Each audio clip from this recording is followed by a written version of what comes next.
हम सभी लालची राजा मिदास की कहानी जानते हैं। उसके पास सोने की कमी नहीं थी, लेकिन सोना जितना बढ़ता वह और अधिक सोना चाहता। उसने सोने को खजाने में जमकर लिया था और हर रोज उसे गिना करता था।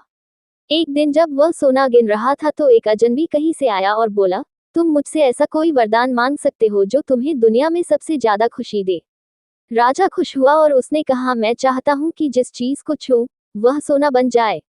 अजनबी ने राजा से पूछा, क्या तुम सचमुच यही चाहते हो? राजा ने कहा, हाँ। तो अजनबी बोला, कल सूरज की पहली किरण के साथ ही तुम्हें किसी चीज को छूकर सोना बना देने की ताकत मिल जाएगी। राजा ने सोचा कि वह सपना देख होगा, ये सच नहीं हो सकता। अगले दिन जब राजा नींद से उठा तो उसने अपना पलंग छुआ और वह सोना बन गया। वह वरदान सच था। राजा ने जिस चीज को छुआ वह सोना बन गई। उन्होंने खिड़की के बाहर देखा और अपनी नन्ही बच्ची को खेलते पाया। उसने अपनी बिटिया को यह अजूबा दिखाना चाहा और सोचा कि वह खुश होगी। लेकिन बगीचे में जाने से पहले उसने एक किताब पढ़ने की सोची।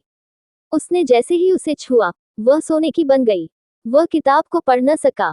फिर वह नाश्ता करने बैठा। जैसे ही उसने फलों और पानी के गिलास को छुआ वे भी सोने के बन गए। उसकी भूख बढ़ने लगी और वह खुद से बोला, मैं सोने को खा और पी नहीं सकता। ठीक उसी समय उसकी बेटी दौड़ती हुई वहां आई और उसने उसे बाहों में भर लिया। वह सोने की मूर्ति बन गई। अब राजा के चेहरे से खुशी गायब हो गई। राजा सर पकड़कर रोने लगा। वह वरदान देने वाली अजनबी फिर आया और उसने राजा से पूछा कि क्या वह हर चीज को सोना बना देने की अपनी ताकत से खुश है। राजा ने बताया कि वह दुनिया के सबसे दुखी इंसान है। राजा ने उसे सारी बात बताई। अजनबी ने पूछा, अब तुम क्या पसंद करोगे, अपना भोजन और प्यारी बिटिया या सोने के ढेर और बिटिया की सोने की मूर्ति? राजा ने गिड़गिड़ाकर माफी मांगी और कहा, मैं अपना सारा सोना छोड़ दूंगा, मेहरबानी करके मेरी बेटी मुझे लौटा दो क्योंकि उसके बिना मेरी हर चीज मूल्यहीन हो गई है।